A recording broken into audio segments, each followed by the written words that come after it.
Next semi-finals 2 யார் யாருக்கு இடையில நடக்குதுன்னா, இந்தியா விசஸ் இங்கிலாந்து வான்கடே ஸ்டேடியம்ல நடக்குது. பேட்டில் பிட்வீன் மும்பை இந்தியன்ஸ் தான் சொல்றோம். இந்த சைடுல ஒரு 3 மும்பை இந்தியன்ஸ் இருந்தா, அந்த சைடுல ஒரு 2 மும்பை இந்தியன்ஸ் இருக்காங்க. அதுவும் நடக்கிறது மும்பையோட own ground. Hello guys, this is we are boys.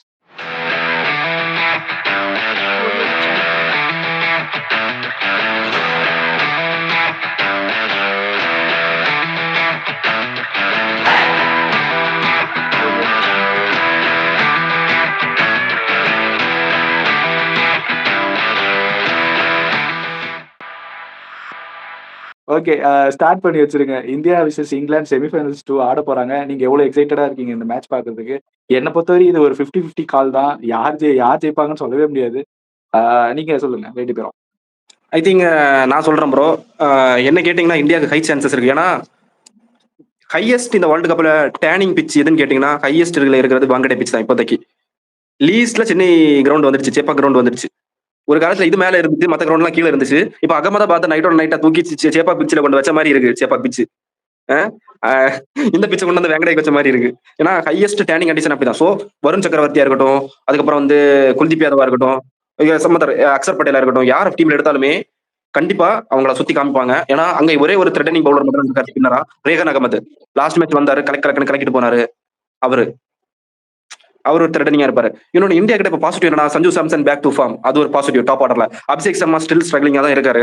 அது வந்து கொஞ்சம் ஒரு நெகட்டிவ் இருந்தாலும் ஓகே, அவர் ஒரு சாம்பியன் பேட்டர். கண்டிப்பா சஞ்சு சாம்சன் பிடிச்சி வந்த மாதிரி அவருமே வந்துருவாரு எனக்கு கேட்டீங்கன்னா. கீழே டவுன் தி ஆர்டர்ல வரும்போது சூரியகுமார் யாதவ் ஓகே, ஒரு மேட்ச் ஆடுறாரு, ஒரு மேட்ச் ஆடல. அவர் கம்ப்ளீட்டா அவரை நம்பி டிபெண்ட் ஆகி போகலாமா? இப்போ என்னன்னா வேங்கடே பிச்சில் எப்பவுமே வந்து சேசிங் டீம் தான் வின் பண்ணும். அது எல்லாருக்குமே தெரியும்.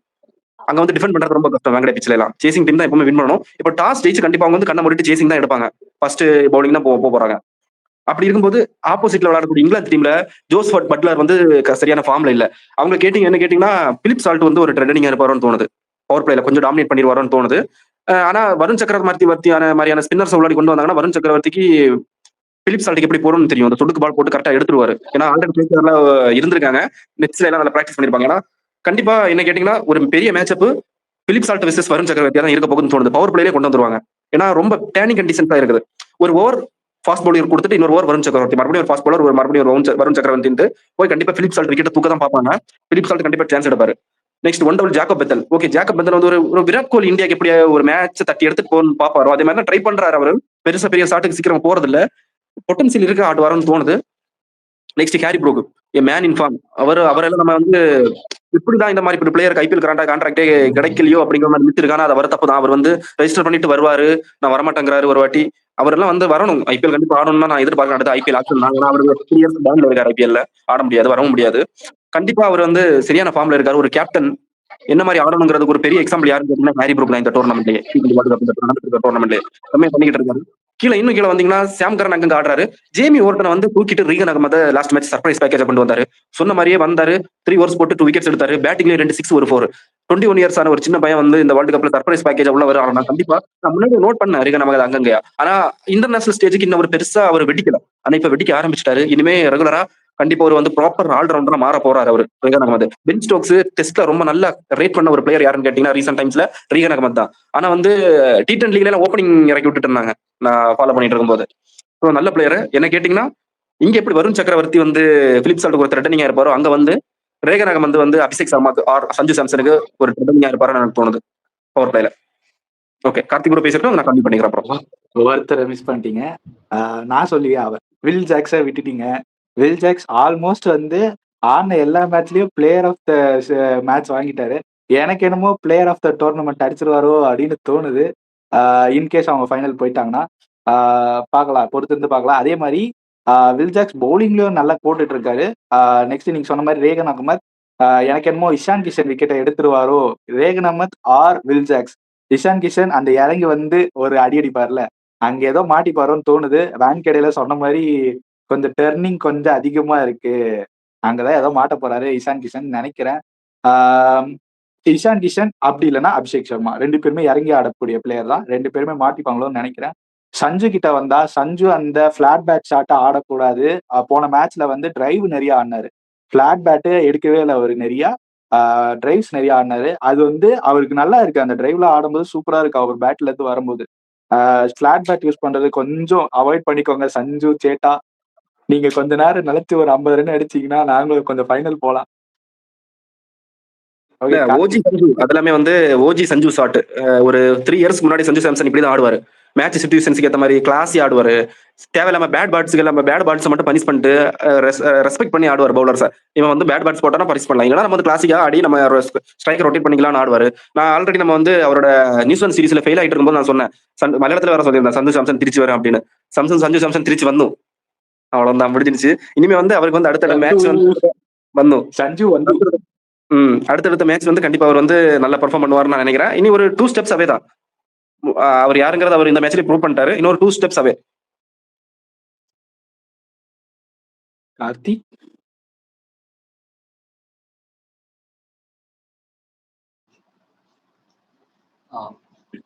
ஓகே, மறுபடியும் ஒரு ஸ்டாட்ஸோட வரேன். ஹெட் டு ஹெட் நீங்க சொன்ன 50-50 தான். ஏன்னா 5 மேட்ச் ஆடி இருக்காங்க. அந்த 5ல வந்து இங்கிலாந்து 2 ஜெயிச்சிருக்காங்க, இந்தியா வந்து 3. அந்த 2 கேம் 5ல வந்து 2 கேம் வந்து செமிஸ்ல விளையாடி இருக்காங்க. இது 3rd டைம் நினைக்கிறேன் செமிஸ்ல விளையாடுறது.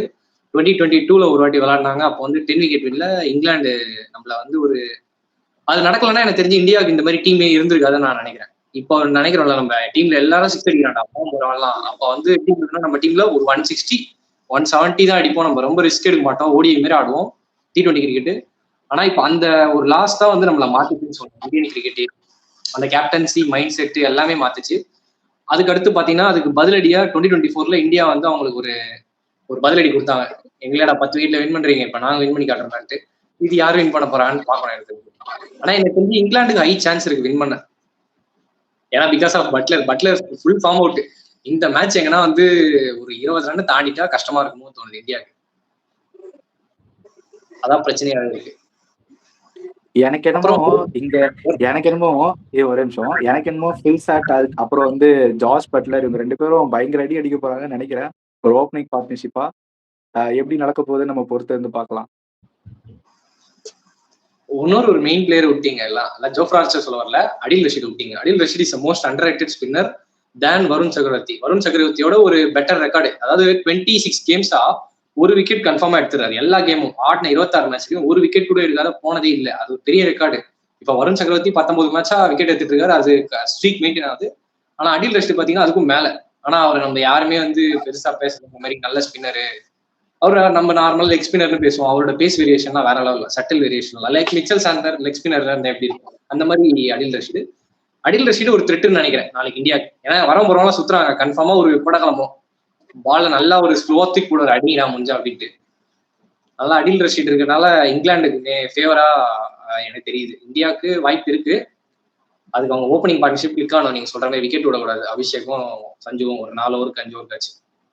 ஏன்னா சூர்யா ஃபார்ம் அவுட் அடிக்கிறாரு, யூஎஸ்ஏ மேட்ச் அடிச்சாரு. அதுவும் லெக் சைட்ல பால் போட்டாங்க, ஒரு கால்ல கிஃப்ட் நிறைய கிடைச்சது. அதுவும் அவர் ஃப்ரெண்ட் அடிச்சாரு, வேற யாரும் அடிக்கல, அவர் ஃப்ரெண்ட் அடிச்சாரு. அதனால இந்த மேட்ச் எல்லாம் இந்த மேட்ச் வந்து போட மாட்டாங்க அவருக்கு. அவே ஃப்ரம் தி அந்த ஆஃப் சைட்ல வைடா கூட போடுவாங்க, சரி உள்ள வர மாட்டாங்க. அவரால் தான் தூண்டி அடிக்கணும். அதனால அடில் ரஷீடு நல்ல ரெக்கார்ட் இருக்கு இந்தியன் பேட்டர்ஸ்க்கு அகைன்ஸ்டா. எல்லாரையுமே 2 டைம்ஸ் டிஸ்மிசல் பண்ணிருக்காரு. எனக்கு என்னமோ சாம் கரன் ஒரு கீயா இருப்பானோன்னு தோணுது. பிகாஸ் அந்த ஸ்லோ ரன் வந்து அடிக்கடி யூஸ் பண்றான், கிரவுண்டு சின்னதா இருக்கு. நம்ம ஆளுங்க வேற அழிஞ்சிட்டு போயிட்டு அடிப்பானுங்க, 6 அடிக்கிறேன் 4 அடிக்கிறேன்ட்டு. எங்கேயோ மாட்டிக்குமோன்னு நினைக்கிறேன். கேட்ச் நிறைய வரும், பார்க்கலாம். இங்கிலாந்து பிளேயர்ஸ் கேட்ச் மிஸ் பண்ணாம இருந்தா மேட்ச் வின் பண்ணிடலாம். பவுலிங் பிரச்சனை இல்லை, சாம் கரன் பவுலிங் திட்டா பார்க்க மாட்டேன். பேட்டிங்ல தான் எங்கேயோ ஒரு குரூஷியலான கான்ட்ரிபியூஷன் பண்ணிட்டு போயிட்டாதான் டிஃபிகல்ட். ஃபார் எக்ஸாம்பிள் ஒரு 20 பால்ல 30 அடிச்சுட்டு போயிட்டாப்லன்னா கொஞ்சம் கஷ்டம் இல்ல. ஏன்னா பார்ட்னர்ஷிப் பில்ட் தான் பண்ணி விட்டா வில் ஜாக்ஸ் அப்புறம் நீ சொன்ன மாதிரி பிளேயர் ஆஃப் தி டோர்னமெண்ட் 13 போக நிறைய வாய்ப்பு இருக்கு. அப்படி நடந்துச்சுன்னா சொல்றேன், ஒரு சாம் கரன் ஒரு 30 ரன் அடிச்சிட்டாங்கன்னா இங்கிலாந்து வந்து ஒரு 220 போயிட்டாங்கன்னா ஃபர்ஸ்ட் பேட்டிங் ஆடி இந்தியா மேல தான் ப்ரெஷர். ஏன்னா நம்ம வந்து உனக்கே தெரியும் இந்தியா சேஸ் பண்ணது கிடையாது 180+ ஸ்கோரை. ஹிஸ்டரியிலே T20 வேர்ல்ட் கப் ஹிஸ்டரியிலே 3 வாட்டி சேஸ் பண்ணிருக்காங்க. அதுவும் போன கேம் தான் ஹையஸ்ட். போன கேம் 193 அதான் ஹையஸ்ட். அதான் சொல்றேன், ஃபர்ஸ்ட் பேட்டிங் ஆடி இங்கிலாந்து மட்டும் 220 போட்டாங்கன்னா India out of the game தான் சொல்றாங்க. இங்கிலாந்து சேஸும் பண்ண வாய்ப்பு இருக்கு. ஏன்னா அவங்க 11 பேர் நல்லா பேட்டிங் ஆடுறாங்க. நான் பார்த்த வரைக்கும் அந்த நியூசிலாந்து மேட்ச் கூட பார்த்தேன், 7 விக்கெட் போயிடுச்சு, எப்படி ஆடுவான்னு பார்த்தா திடீர்னு ரகமான 6 அடிக்கிறான். அதனால தான் பயமா இருக்கு அவளை பார்த்தா.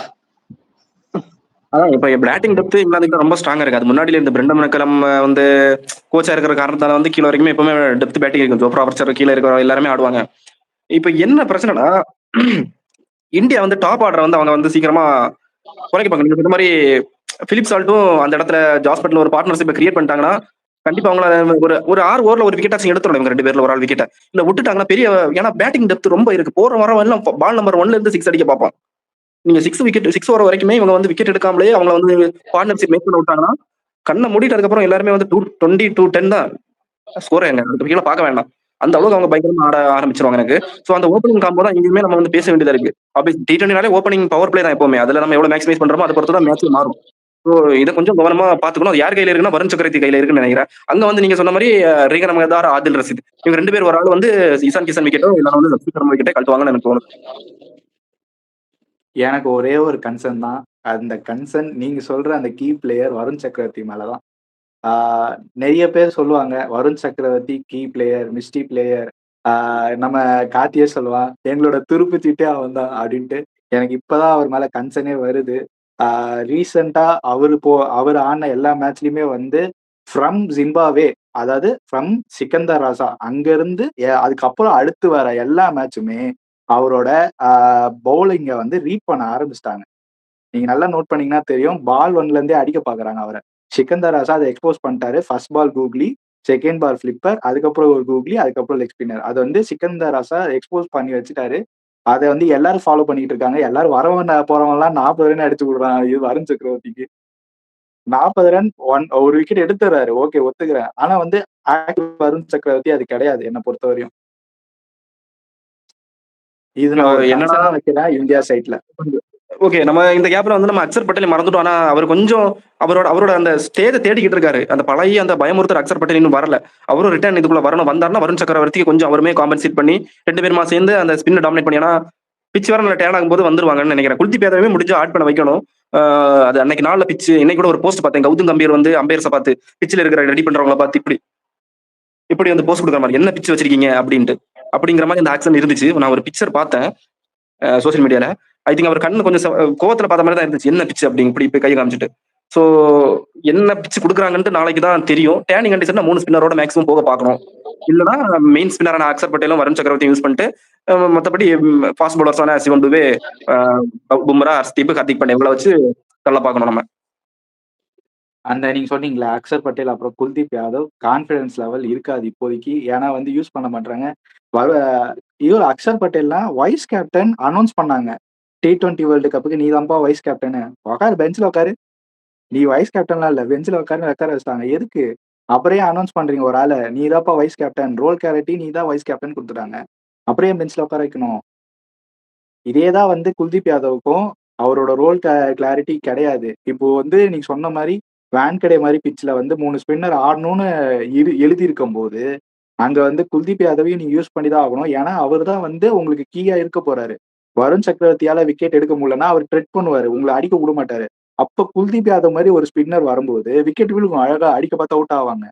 ஏன் அந்த டாக்டிக்ஸ் அவங்க யூஸ் பண்ண மாட்டாங்க? நாங்க வந்து 4 ஃபாஸ்ட் பாலர் தான் யூஸ் பண்ணுவோம், 2 ஸ்பின்னர் தான் யூஸ் பண்ணுவோம்னு ஒரு டாக்டிக்ஸ்லயே போயிட்டு இருக்காங்க எல்லா கிரவுண்ட்லயும். அது ஒரு கன்சர்ன். உங்களோட கருத்துக்கள் 2 பேரும் சொல்லிருங்க அப்படியே. இல்ல அதுக்கு சூரியகுமார் யாதவ் டாஸ் வின் பண்ணிட்டு நோ அக்சர் பட்டேல் ஒரு மேட்ச் சொல்லும்போது it's just a tactical change. Tactical சேஞ்சுனா என்ன சேஞ்ச்? வைஸ் கேப்டன் ரோல் கொடுத்துருங்க, கண்டிப்பா அந்த டீம்ல ஆடணும். இன்ஜுரினா மட்டும் நீங்க வந்து இன்ஜுரின்னு சொல்லிட்டு உட்கார வச்சுக்கலாம். அவன் வந்து இன்ஜுரியில இல்லாத போது எதுக்கு நீங்க உட்கார வைக்கிறீங்க? ரிங்கு சிங்க கொடுக்குறாங்க. ரிங்கு சிங் ஆடுறதே லாஸ்ட் 10 பால்ஸ். அந்த 10 பால்ஸ் அக்சர் பட்டேல் ஆடிட்டு போயிருவானே. ரிங்கு சிங் அடிக்கிற மாதிரி 1 or 2 6 அவனாலே அடிக்க முடியும். ஒரு 2 மேட்சஸ் சான்ஸ் கொடுத்து ரிங்கு சிங்குக்காகவே ஸ்பாட்டை இது பண்ணி லாஸ்ட் வந்து சஞ்சு சாம்சனும் அக்சர் பட்டேல் அட் டைம் டீம்ல வந்ததுக்கு அப்புறம் தான் அந்த சேஞ்சஸே தெரிஞ்சிச்சு டீம்ல அட்மாஸ்பியர். ஓகே இப்போ ஓவரால் டீம் வந்து அட்மாஸ்பியர் நல்லா இருக்கு. இப்போ என்ன பண்ணணும்னா நெக்ஸ்ட் மேட்ச் அவங்க என்ன நாளைக்கு தெரியும் நினைக்கிறேன், நாளைக்கு தெரியும் நினைக்கிறேன். அந்த பிட்ச் அவங்க அனலைஸ் பண்ணிட்டு டீமை ஃபர்ஸ்ட் வந்து பில்ட் பண்ண பார்க்கணும். முடிஞ்சா ஹர்ஷ்தீப் சிங் எப்படி வந்து ஏசியா கப்ல பாகிஸ்தானுக்கு எகேன்ஸ்டா 2 பிரைம் ஃபாஸ்ட் பவுலர்ஸோட போறாங்களோ அதே மாதிரி ஹர்ஷ்தீப் சிங்கை வந்து உட்கார வச்சுட்டு குல்தீப் யாதவ கொண்டு வர பார்க்கணும். பிட்ச் நல்லா டேன் ஆச்சுன்னா ஹர்திக் பாண்டியா, ஜஸ்பிரீத் பும்ரா இவங்க 2 பேருமே பவர் பிளேல போட்டு இந்தியா தேவைப்பட்டுச்சுன்னா ஒரு ஓவர் ஹோம் டிபேட் கொடுத்து மிச்சம் எல்லாமே ஸ்பின்னர்ஸ் வச்சு டாமினேட் பண்ண பார்க்கணும். ஸோ இதுதான் என்ன கேட்டீங்கன்னா கரெக்டா இருக்கும்னு நான் நினைக்கிறேன். இந்த டீம் ஒர்க் அவுட் ஆகும் ஸ்பின்னிங் கண்டிஷன்ஸ்னா. நீங்க சொன்ன மாதிரி ஸ்பின்னிங் கண்டிஷன், டர்னிங் கண்டிஷன்ஸ்ல நீங்க சொல்ற மாதிரி ஓகே கரெக்டா இருக்கும். அசதீப் உட்கார வச்சிடலாம். ஆனா ஃபாஸ்ட் பவுலிங் ட்ராக்னு வரும்போது அசதீப் போட்டே ஆகணும், அது வேற வழி கிடையாது.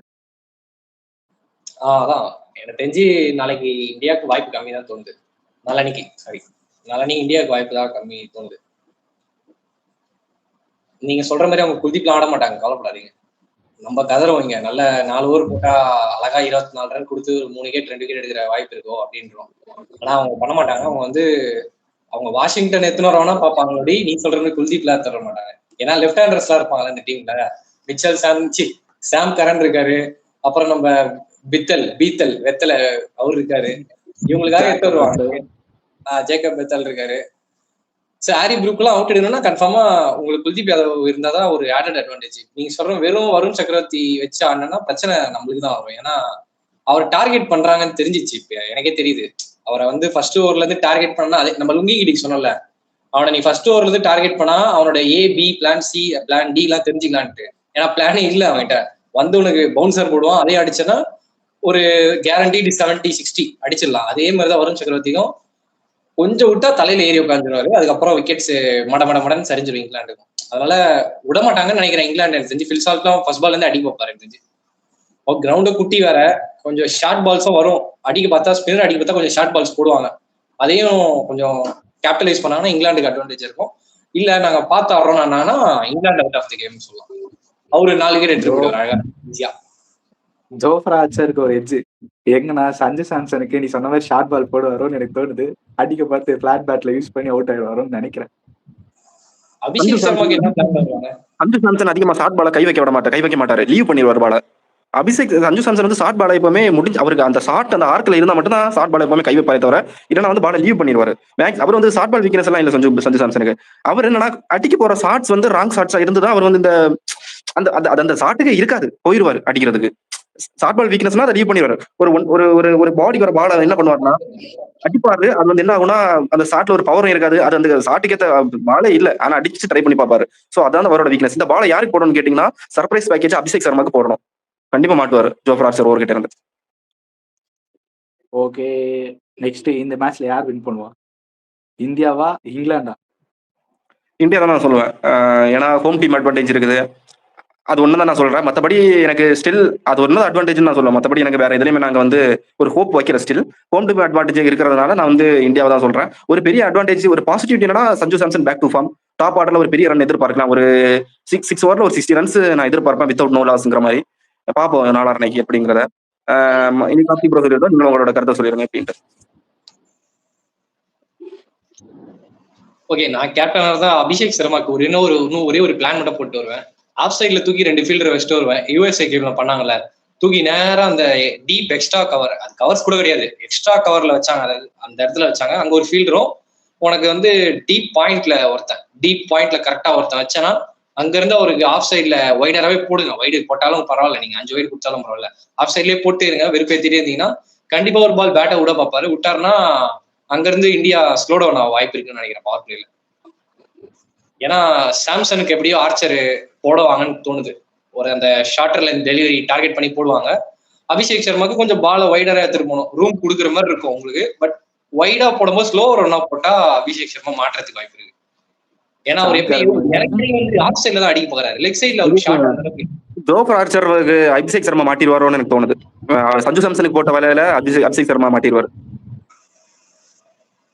அதான் அபிஷேக் சர்மாக்கு போலிங் போறீங்கன்னா ஸ்பீடு தராதீங்கன்றாதான், பேஸே தராதீங்கன்ற, சல்லி பேஸ் தராதீங்கன்றாதான். சாம் கரனை போட விடலாமா? Better idea. ஓடி வந்து நீ முறுக்கு பிடிச்சுன்னா சாம் கரன் தான் பெட்டர் பிளேயர் இந்த டீம்லயே சொல்றேன். ஆர்ச்சர் கூட ஸ்லோ ரன் அந்த அளவுக்கு வராது நான் பார்த்த வரைக்கும். போட மாட்டாரு அவர், ஜென்ரலி ஃபாஸ்ட் தான் ரிலே பண்ணுவாரு. இன்னும் பவுன்சர் தான் போடுவாரு. பவுன்சருக்கு மேல பவுன்சர் அந்த மாதிரி போலரு. ஸ்லோ ரன் வராது. நீ சொன்ன சாம் கரன்னா ஒரு ஆப்ஷன் பார்ப்பாங்க. அபிஷேக் சர்மா ஸ்ட்ரைக்ல இருந்தா சொல்றேன். மற்றபடி இங்கிலாந்துக்கு 60% தரேன், இந்தியாவுக்கு வந்து 40% என்னோட வின்னிங் பர்சன்டேஜ். நான் யாருக்கு எச்சு கொடுக்க போறது இல்லை இந்த மேட்ச்ல. நான் ஃபர்ஸ்ட் சொன்ன மாதிரி 50-50 தான். யார் ஜெயிச்சாலும் ஓகே தான். ஜெயிக்கிறவங்க நியூசிலாந்து ஆர் சவுத் ஆப்பிரிக்கா கூட ஃபைனல்ஸ் விளையாடி யார் ஜெயிப்பாங்க நாங்க வேணா அப்ப சொல்றோம். ஓகே, ஃபைனல் தாட்ஸ் சொல்றீங்களா? இதுக்கப்புறம் ஏதாவது சொல்லணுமா? நான் சொல்லிடுறேன் ஃபைனல் தாட்ஸ். என்ன கேட்டீங்கன்னா நடுவில் சொன்னதுதான், சவுத் ஆப்பிரிக்கா வெர்சஸ் இந்தியா தான் வரும். அப்படி வந்துச்சுனால் சவுத் ஆப்பிரிக்கா தான் வின் பண்ணும் ஃபைனல்ஸ்ல. ஏன்னா விட்டது அவங்க எப்பவுமே ஒரு பிரச்சனை, ஒரு வாய்ப்பு ஒரு வாட்டி தான் வாழ்க்கையில வரும். திரும்ப அந்த வாய்ப்பு ரொம்ப பிடிச்சுக்கு பார்க்கணும். சவுத் ஆப்பிரிக்கா கண்டிப்பா ஃபைனல்ஸ் வருவாங்க. இந்தியா கூட தான் ஆட போறாங்க. ஆடும்போது சவுத் ஆப்பிரிக்கா வின் பண்ணுவாங்க. இதுக்கு எல்லாரும் உங்க மனசை தேத்திக்கிட்டு உட்காந்துருங்க. ஏன்னா ஒரு டோன்ட் எக்ஸ்பெக்ட் மோர் எக்ஸ்பெக்டேஷன். நம்ம எக்ஸ்பெக்டேஷன் எப்பவுமே கட் பண்ணும். அந்த எக்ஸ்பெக்டேஷன் வச்சுக்க வேண்டாம். இந்தியா தான் போகும் ஃபைனல்ஸ், இந்தியா தான் வின் பண்ணுன்ட்டு. நீங்க இந்த செமிஃபைனல்ஸ்லயே அந்த வியூவர்ஸ் எல்லாருமே அந்த எக்ஸ்பெக்டேஷனை கொண்டு வாங்க. சவுத் ஆப்பிரிக்கா தான் வின் பண்ணும். ஏன்னா ஏன்னா பயங்கர ஸ்ட்ராங்கா இருக்கு இந்தியாவோட டீம். அந்த டீம் அப்படி இருக்கிற பட்சத்துல இப்போ நீங்க இந்த செமிஃபைனல்ஸ்ல இந்த எக்ஸ்பெக்டேஷன் வச்சு அது வச்சீங்க தான் ஃபைனல்ஸ்ல போய் உங்களுக்கு அதை வந்து ஜீரணிக்க முடியும். கொஞ்சம் டைஜஸ்ட் ஆகும். ஸோ கொஞ்சம் அதை வந்து பார்த்து நம்ம அதை பிளான் பண்ணி இருந்துட்டோம்னா கரெக்டா இருக்கும். எனக்கு ஒரு டவுட் ப்ரோ. இதுவரையும் எந்த டீமாவது வேர்ல்டு கப்ஸ்ல லீக்ல இருந்து ஃபைனல் வரையும் ஜெயிச்சிருக்காங்களா? ஒரு மேட்ச் கூட லாஸ் ஆகாம. நம்பர் ஆஃப் மேட்சஸ் கணக்கு பண்ணோம்னா லீக்ல இருந்து ஸ்ட்ரெயிட்டா ஃபைனல்ஸ் வரையும் இந்தியா பண்ணிருக்காங்க. இந்தியா போன வேர்ல்டு கப் இந்தியா பண்ணாங்க. அதுதான் ரோஹித் சர்மா ரெக்கார்டே அதான். அந்த ரெக்கார்டை யாருமே இதுக்கப்புறம் பீட்டே பண்ண முடியாது. அன்பீட்டபிள் ரெக்கார்டா இருக்க போகுது. நீ எல்லா மேட்சும் ஜெயிக்கணும்னா அது வந்து 10 out of 10 பண்ணும். அது ரொம்ப கஷ்டம். அதுவும் T20ல அவனுக்கு வந்து 10 out of 10 பண்றது ரொம்ப கஷ்டம். அவருக்கு வந்து இன்னமும் சேலஞ்ச் இருக்கு ரோஹித் சர்மாக்கு. நீ போன வேர்ல்டு கப் பார்த்தனா உனக்கு அங்க ஸ்பின்னிங் ட்ராக் இருந்தது, அங்க கொஞ்சம் நல்ல பேட்டிங் ட்ராக் வந்தது. ஸோ அதுக்கேற்ற மாதிரி ஸ்குவாட் செலக்ஷன் பண்ணாங்க. ஒரு மாதிரி கோலி ஓப்பனிங் தள்ளி அந்த ஒரு முன்னாடி ஒரு செட் பண்ணிக்கிட்டாங்க. பவர் பிளேல இப்ப 3 விக்கெட் இருந்தாலும் கோலி கடைசி வரைக்கும் ஆட முடியும், நாங்களா ரிஸ்க் எடுப்போம் அப்படின்ற மாதிரி. இந்த டீம்ல எப்படின்னா எல்லாருமே ரிஸ்க் எடுப்போம், யாருமே நிக்க மாட்டோம். அந்த மாதிரியா இருக்கு ஒரு டீமா இருக்கு. ஸோ அதனால இந்தியா பண்ணிருக்காங்க. அது திருப்பி பண்ண முடியுமாண்டா லீக்ல ஆல்மோஸ்ட் தோத்துறாங்க. சவுத் ஆப்பிரிக்காவுக்கு நீங்க சொன்ன மாதிரி வாய்ப்பு இருக்கு. இப்ப செமிஸ் ஜெயிச்சுட்டு ஃபைனல் ஜெயிச்சா அந்த ரெக்கார்டை பீட் பண்ணலாம். ஆனா எனக்கு தெரிஞ்சு பண்ண மாட்டாங்கன்னு தோணுது. செமிஸ் தாண்டலாம், ஃபைனல்ஸ் தாண்ட முடியுமான்னு தெரியல. Okay, final thoughts Karthik. எனக்கு வந்து இங்கிலாண்டும் நியூசிலாண்டும் ஆடும்னு தோணுது. செமிஃபைனல்ஸ் ஃபைனல்ஸ் சொல்றேன். இங்கிலாண்டும் நியூசிலாண்டும் ஆடுவாங்கன்னு தோணுது. ஓகே ஓகே, இவங்க அவங்க 2 பேரும் ஃபைனல் தாட்ஸ் சொல்லி முடிச்சிட்டாங்க. என்னோட ஃபைனல் தாட்ஸ் என்னன்னா, உங்களோட சப்போர்ட் நல்லாவே இருக்கு. உங்களுக்கு ஏதாவது சஜஷன் ஃபீட்பேக்ஸ் இருந்தால் கமெண்ட்ஸ்ல சொல்லுங்க. எல்லா கமெண்ட்ஸும் படிச்சுட்டு தான் இருக்கோம். நாங்களும் நிறைய வீடியோ ட்ரை பண்ணிட்டே இருக்கோம் டிஃப்ரெண்ட் ஜானர்ல. அதுக்கும் சப்போர்ட் பண்ணுங்க. உங்களுக்கு ஏதாவது நாங்கள் டிஃப்ரெண்டா பண்ணணும், இது பண்ணுங்க அது பண்ணுங்கன்னு ஏதாவது ஒரு ஒப்பீனியன் இருந்தால் அதையும் கமெண்ட்ல லீவ் பண்ணுங்க. அதுக்கப்புறம் எங்களோட வாட்ஸ்அப் குரூப் ஒன்று இருக்கு. உங்களால முடிஞ்சா அதில் வந்து ஜாயின் பண்ணுங்க. சஜஷன் அங்கேயும் சொல்லலாம். நெக்ஸ்ட் வந்து இந்த வீடியோ பிடிச்சிருந்தா லைக் பண்ணுங்க, சப்ஸ்கிரைப் பண்ணுங்க, ஷேர் பண்ணுங்க உங்க ஃப்ரெண்ட்ஸ்க்கு. Bye guys.